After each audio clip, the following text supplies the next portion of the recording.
Hello दोस्तों, मैं आशीष कुमार अपने YouTube channel Bihar GK tricks में आपका स्वागत करता हूं। आज हम लोग बिहार की राज्य व्यवस्था के अंतर्गत बिहार की कार्यपालिका, विधानमंडल एवं न्यायपालिका के बारे में इस वीडियो में पढ़ेंगे। तो यदि आप लोगों ने अब तक हमारा channel Bihar GK tricks subscribe नहीं किया है तो इसे सब्सक्राइब कर लें, साथ ही बेल आइकन को जरूर दबाएं। तो आइए वीडियो को स्टार्ट करते हैं। लंबे स्वाधीनता संघर्ष के बाद अर्थात लंबे संघर्ष के बाद 15 अगस्त 1947 को भारत को अंग्रेजों से आज़ादी मिली थी। स्वतंत्रता संग्राम के दौरान ही स्वाधीनता सेनानियों ने यह आपस में विचार कर लिया था कि भारत जब भी स्वतंत्र होगा तो हम लोग भारत में लोकतांत्रिक संघीय व्यवस्था स्थापित करेंगे। तो इसके लिए क्या आवश्यक है? तो इसके लिए संविधान निर्माण की आवश्यकता महसूस की गई। क्यों? ताकि भारत में लोकतांत्रिक संघीय व्यवस्था स्थापित की जा सके। 1946 में इसके लिए संविधान सभा का गठन किया गया, जिसकी पहली बैठक 9 दिसंबर 1946 को की गई और जिसके अध्यक्ष थे सच्चिदानंद सिन्हा। जबकि इसके ठीक 2 दिन बाद इसके एक अस्थाई अध्यक्ष बने, जिनका नाम था डॉक्टर राजेंद्र प्रसाद, जो कि अपने बिहार से ही थे। भारतीय संविधान को बनाने में कुल कितने समय लगा? तो भारतीय संविधान को बनाने में कुल 2 वर्ष 11 महीने और 18 दिन लगे थे। भारतीय संविधान पूर्ण हो जाने पर अर्थात जब भारतीय संविधान पूरा हो गया तो इसे 26 जनवरी 1950 को पूरे देश में लागू कर दिया गया। भारतीय संविधान भारत की राज्य व्यवस्था की आत्मा है। अर्थात भारत की राज्य व्यवस्था की आत्मा कौन है? तो भारतीय संविधान को कहा जाता है। भारतीय संविधान की प्रकृति पर ही हमारी अर्थात भारतीय राज्य व्यवस्था स्थापित है। आगे है, संविधान के अनुच्छेद 1 में स्पष्ट कहा गया है कि भारत जो है राज्यों का एक संघ है। तो यहाँ यह कहाँ वर्णित है? तो संविधान के अनुच्छेद 1 में। इसमें क्या होता? तो इसमें जो है केंद्र और राज्यों को अलग अलग सरकार होने के लिए कहा गया है। अर्थात केंद्र में अलग सरकार होगी और राज्यों की अलग सरकारें होगी। और साथ ही यह भी बतलाया गया कि दोनों का अधिकार क्षेत्र भी और शक्ति को यहाँ अलग अलग परिभाषित किया गया है।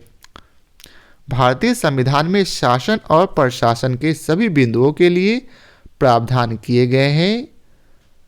बिहार राज्य में देश के अन्य राज्यों की तरह संसदीय प्रणाली के अनुरूप राज्य व्यवस्था लागू की गई है। अब आगे पढ़ते हैं हम लोग संवैधानिक व्यवस्था। तो भारतीय गणराज्य उस संविधान की व्यवस्था के अनुसार प्रसारित होता है जो 26 नवंबर 1949 को संविधान सभा द्वारा स्वीकार किया गया और 26 जनवरी 1950 को लागू हुआ।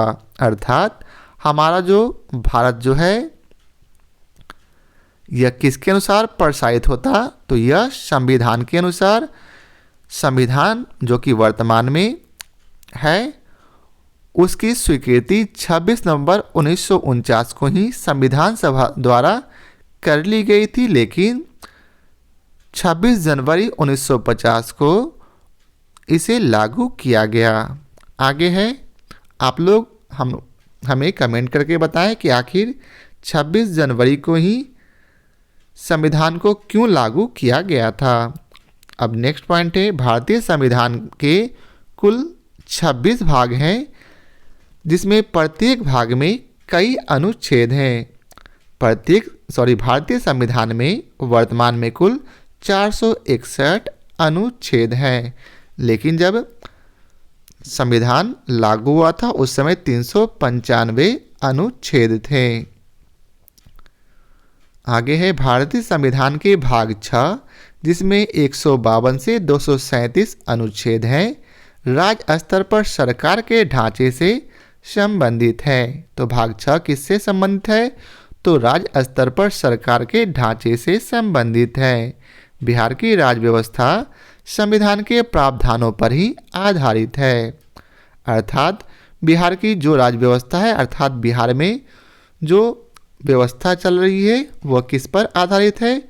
तो हमारे संविधान पर। अर्थात संविधान जैसा राज्य को शक्ति दिया गया वैसा यहाँ व्यवस्था की गई है। आगे है, भारत में राष्ट्रपति संघ की कार्यपालिका के संवैधानिक प्रमुख होते हैं। तो आपसे पूछा जा सकता कि कार्यपालिका के संवैधानिक प्रमुख कौन है? तो भारत के राष्ट्रपति। राज्यों में यही शक्ति राज्यपाल को दी गई है। नीचे लिखा गया, राज्यों में राज्यपाल की शक्ति कार्यपालिका के प्रधान की होती है, परंतु वास्तविक शक्ति मुख्यमंत्री के नेतृत्व में ही निहित होती है।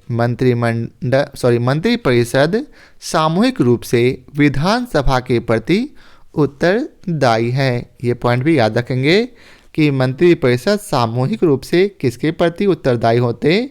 तो राज्य में पूछा जाए तो विधानसभा, और केंद्र में पूछा जाए तो लोकसभा।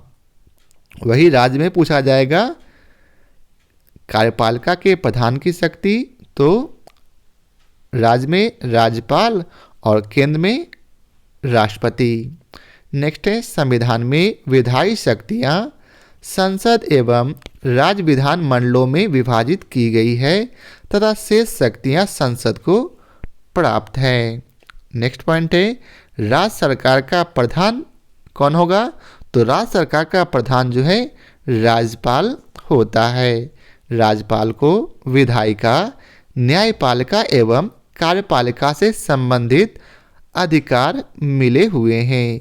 इसका उद्देश्य संविधान की धारा 153 से 162 तक में दर्शाया गया है। इसका उल्लेख कहाँ दर्शाया गया? तो संविधान की धारा 153 से 162 तक में। राज्यों में सरकारी व्यवस्था केंद्र से काफ़ी मिलती जुलती है। अर्थात जैसे सरकारी व्यवस्था केंद्र में है वैसी लगभग मिलती जुलती राज्य में भी सरकारी व्यवस्था है। राज्य सरकार की 3 मुख्य इकाइयां हैं। कौन कौन? तो उनके नाम है कार्यपालिका, विधायिका और न्यायपालिका। अब आइए कुछ ग्राफ को देख लेते हैं। राज्य शासन कार्यपालिका, व्यवस्थापिका और न्यायपालिका पर चलती। कार्यपालिका में राज्यपाल मुख्य होगा और मुख्यमंत्री एवं मंत्रिपरिषद होते हैं। वहीं व्यवस्थापिका में विधानमंडल और जिसके अंतर्गत विधानसभा और विधान परिषद आते हैं। वहीं न्यायपालिका में उच्च न्यायालय और अधीनस्थ न्यायालय आते हैं। इस ग्राफ को आप लोग याद रखेंगे। यह ग्राफ आपको मेंस में आंसर राइटिंग लिखने में काफ़ी मदद करेगी। अब आगे दिया गया है राज्यों से संबंधित संविधान का 6ठा भाग, जिसके अनुच्छेद 153 से 162 में राज्य के राज्यपाल से संबंधित के बारे में दर्शाया गया है। वहीं अनुच्छेद 163 से 64 में मुख्यमंत्री तथा उसकी मंत्रिपरिषद से संबंधित है। अनुच्छेद 165 राज्य के महाधिवक्ता से संबंधित है। अनुच्छेद 166 राज्य की सरकार के संचालन से संबंधित है। अनुच्छेद 167 मुख्यमंत्री द्वारा राज्यपाल को सूचना प्रदान करने से संबंधित है। वहीं अनुच्छेद 168 से 195 राज्यों की विधायिकाओं के संगठन इत्यादि से संबंधित है। अनुच्छेद 196 से 212 राज्य की विधायिनी प्रक्रिया का उल्लेख करते हैं और अनुच्छेद 213 राज्य की विधायिनी शक्तियों का उल्लेख करते हैं। अनुच्छेद 214 से 232 जो है राज्य के उच्च न्यायालयों के संगठन व शक्तियों का उल्लेख करते हैं और अनुच्छेद 233 से 37 के बीच निम्न अदालतों से संबंधित वर्णन है। अब आइए चलते आगे पढ़ते हैं। बिहार राज्य में देश के अन्य राज्यों की तरह ही संसदीय प्रणाली के अनुरूप राज्य व्यवस्था लागू है, अर्थात जैसे दूसरे राज्यों में संसदीय प्रणाली लागू है वैसे ही बिहार राज्य में भी संसदीय प्रणाली के अनुरूप राज्य व्यवस्था लागू की गई है। केंद्र और राज्य में कार्य वितरण संविधान के प्रावधानों के अंतर्गत की गई है, अर्थात केंद्र और राज्य में जो कार्य है उनका वितरण संविधान के द्वारा अर्थात संविधान के प्रावधान के अंतर्गत ही किया गया है। केंद्र की सूची में 97 विषय हैं जिसमें केंद्र सरकार को कानून बनाने का अधिकार है, अर्थात केंद्र को जो है 97 विषयों पर कानून बनाने का अधिकार है। वहीं दूसरी सूची सिर्फ राज्यों के लिए है जिस पर वे कानून बना सकते हैं। जैसे राज्य सरकार किन किन पर कानून बना सकते हैं, तो राज्य सरकार कृषि पर, भूमि, पुलिस, सिंचाई, सार्वजनिक स्वास्थ्य, विधि व्यवस्था आदि ये सभी जो है राज्य सूची के अंतर्गत आते हैं। अब तीसरी सूची समवर्ती सूची है।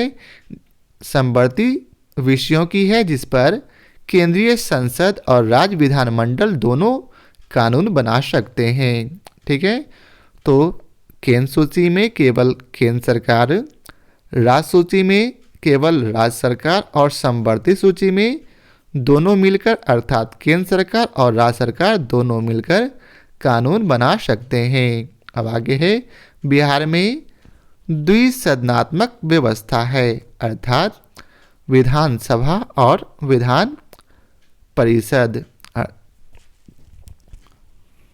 बिहार में 2 सदन है, एक है विधानसभा और विधान परिषद। जैसे केंद्र में लोकसभा और राज्यसभा होता वैसे ही राज्यों में विधानसभा और विधान परिषद होते हैं। लेकिन ये जो द्विसदनात्मक व्यवस्था है मात्र 6 राज्यों में है। बंगाल इसके लिए प्रयास कर रहा है कि वहाँ भी द्विसदनात्मक व्यवस्था लागू हो सके। हो सकता है जल्दी वहाँ भी लागू हो जाए, तो 6 से 7 हो जाएगी द्विसदनात्मक व्यवस्था वाले राज्य। अब आइए चलते हैं आगे पढ़ते हैं। हम यहाँ समझा रहे थे कि लोकसभा जैसे केंद्र में लोकसभा है वैसे ही राज्य में विधानसभा, और जैसे केंद्र में राज्यसभा है वैसे राज्य में विधान परिषद, अर्थात राज्यसभा को विघटित नहीं किया जा सकता तो यहाँ विधान परिषद को भी विघटित नहीं किया जा सकता है। अब आगे है बिहार में कुल 38 जिले हैं जिसमें 243 विधानसभा निर्वाचन क्षेत्र हैं। तो कुल 38 जिलों में कितने निर्वाचन क्षेत्र है विधानसभा के, तो 243। लोकसभा निर्वाचन क्षेत्र बिहार का 40 है तथा राज्यसभा के सदस्य हैं यहाँ, अर्थात बिहार से जाते हैं राज्यसभा में सदस्य कुल 16 सदस्य। विधान परिषद के सदस्यों की संख्या बिहार में कितनी है, 75।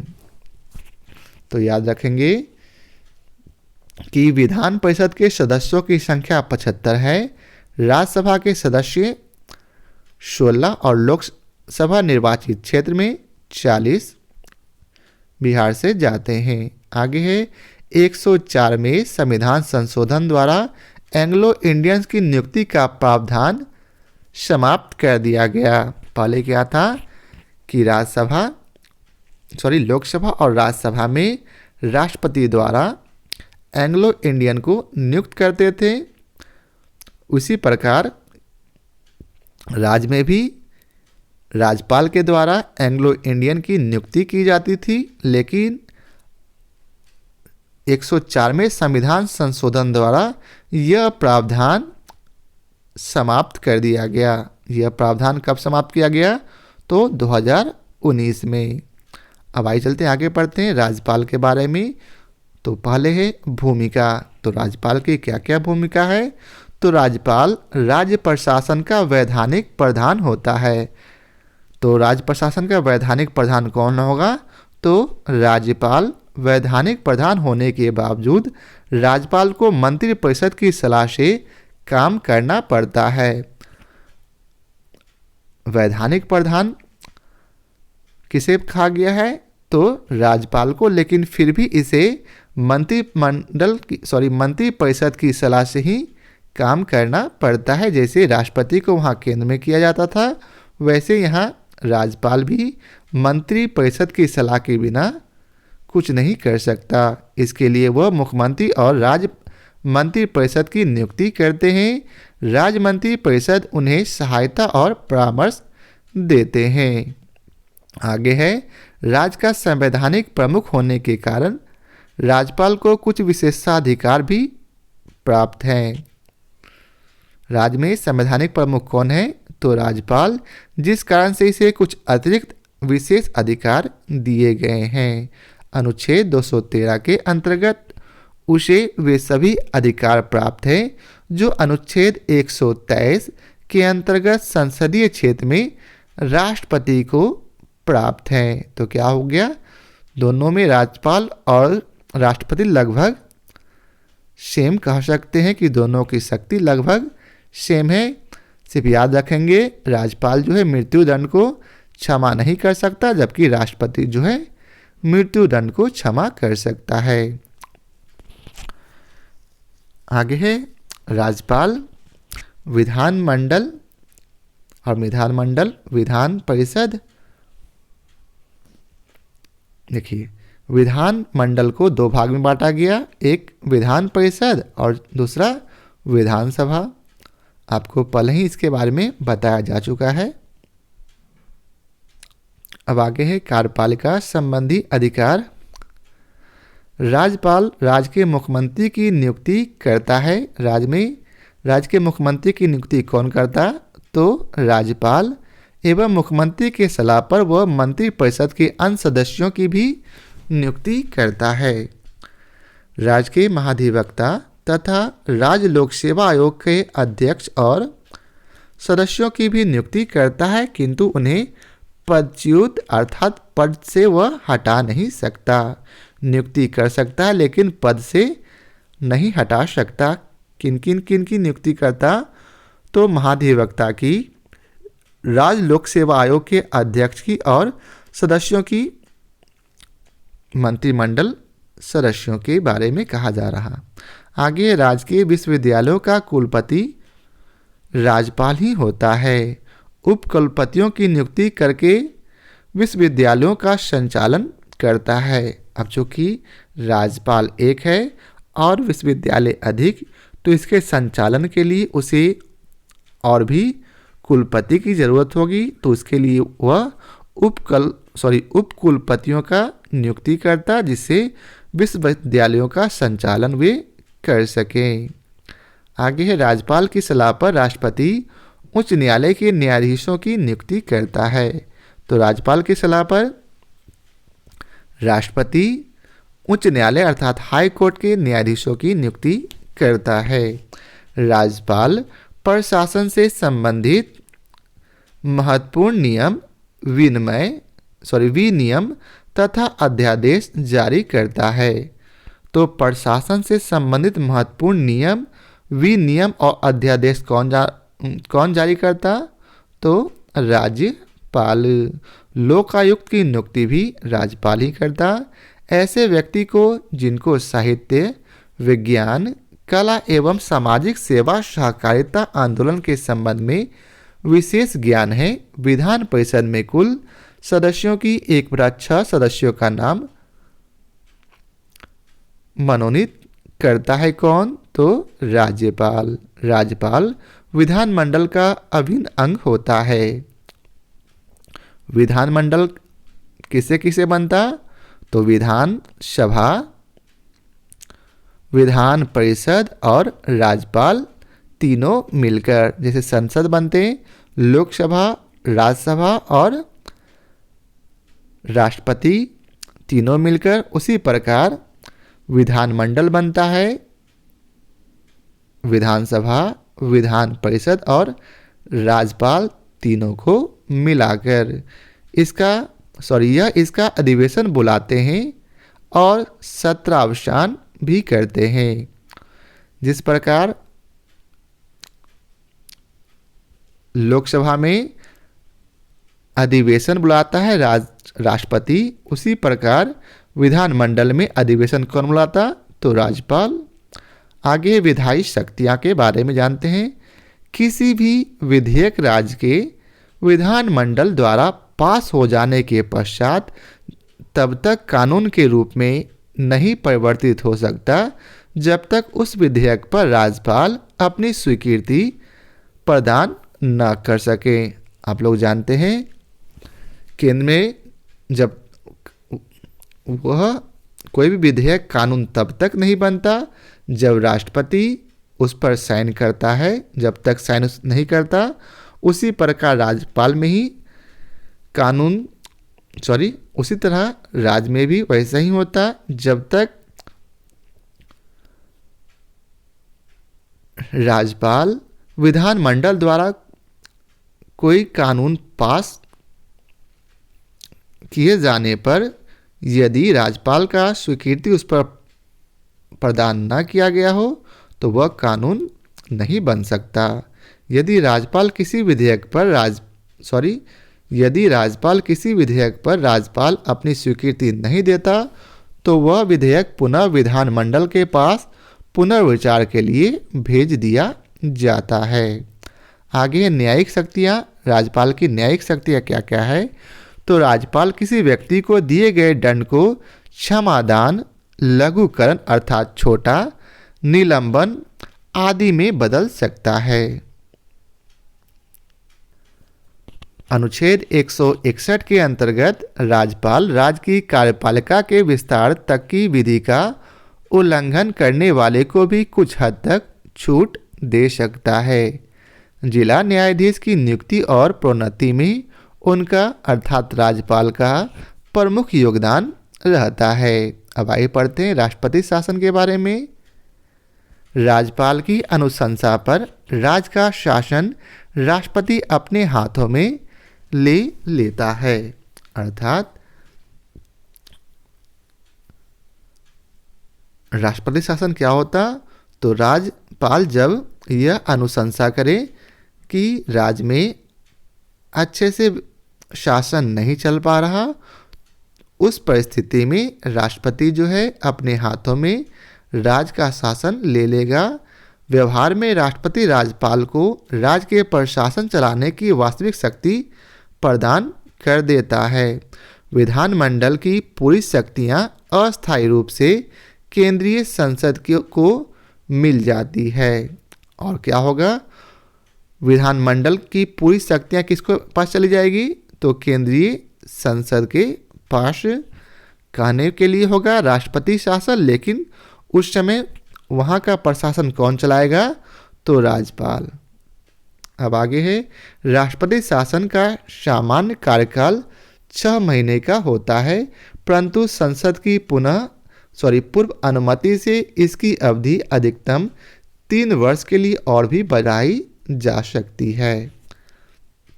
तो याद रखेंगे राष्ट्रपति शासन का सामान्य कार्यक्रम कितने महीने?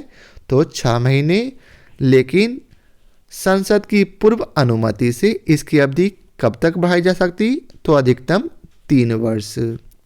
नेक्स्ट है राष्ट्रपति राज्यपाल की अनुशंसा मिले बिना भी किसी राज्य में राष्ट्रपति शासन लगाने को घोषणा कर सकता है।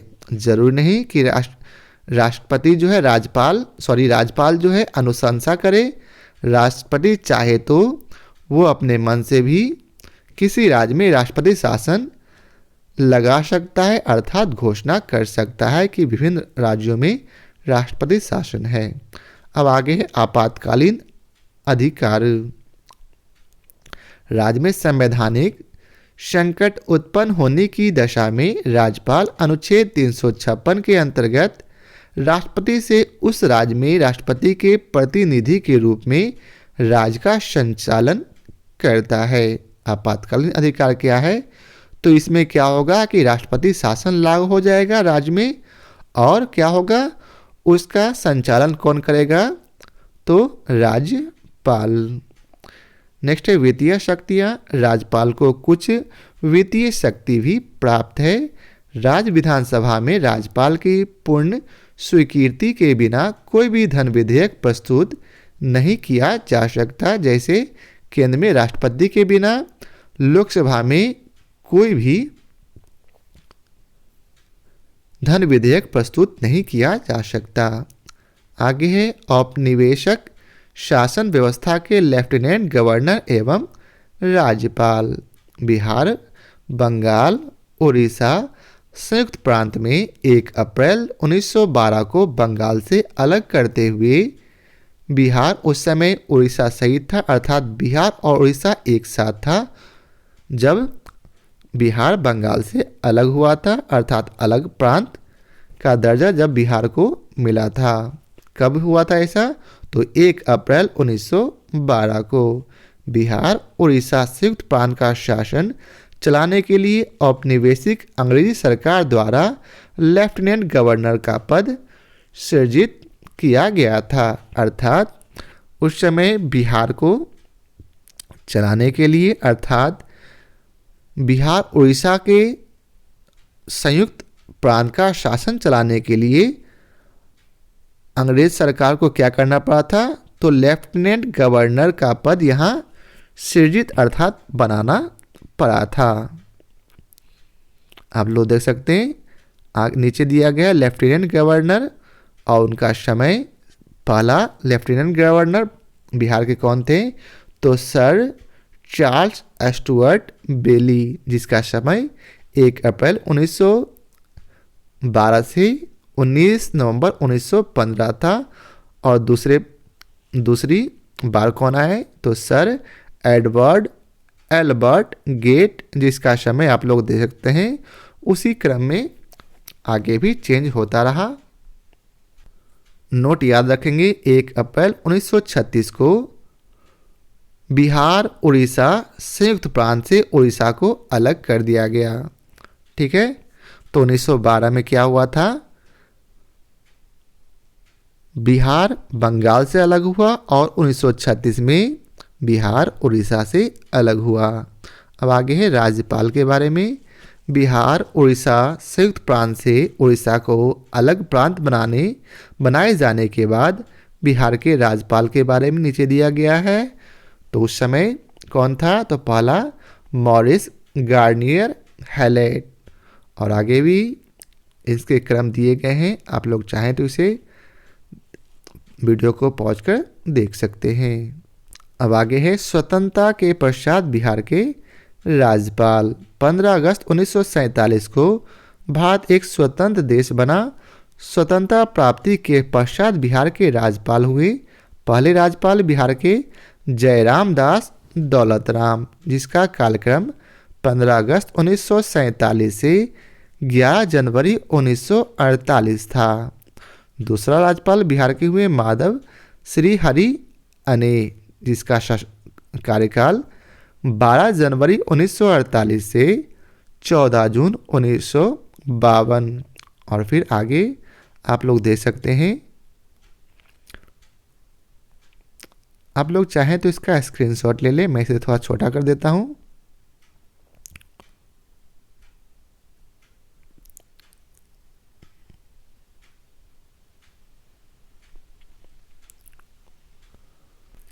वर्तमान में राज्यपाल फागू चौहान है, जिसका समय 28 जुलाई 2019 से अब तक है। अब आइए मुख्यमंत्री के बारे में पढ़ते हैं। विधानसभा में बहुमत दल के नेता को मुख्यमंत्री के रूप में नियुक्ति अनुच्छेद 164(1) के अनुसार राज्यपाल द्वारा किया जाता है। मुख्यमंत्री से मंत्रणा करने पर राज्यपाल अन्य मंत्रियों को नियुक्ति करता है एवं उनके विभागों का बंटवारा करता है। मुख्यमंत्री तभी तक अपने पद पर रह सकते जब तक उसे विधानसभा का बहुमत प्राप्त हो, अर्थात विधानसभा में उन्हें ज़्यादा मत प्राप्त हो। मुख्यमंत्री सरकार का प्रधान, राज्यपाल का प्रमुख परामर्शदाता एवं विधानसभा का नेता होता है। मुख्यमंत्री कौन होता? तो राज्य सरकार का प्रधान होता, राज्यपाल का प्रमुख परामर्शदाता अर्थात परामर्श देने वाला और विधानसभा का नेता होता है। मुख्यमंत्री एवं उसके मंत्रिमंडल के सभी सदस्यों को गोपनीयता की शपथ लेनी पड़ती है।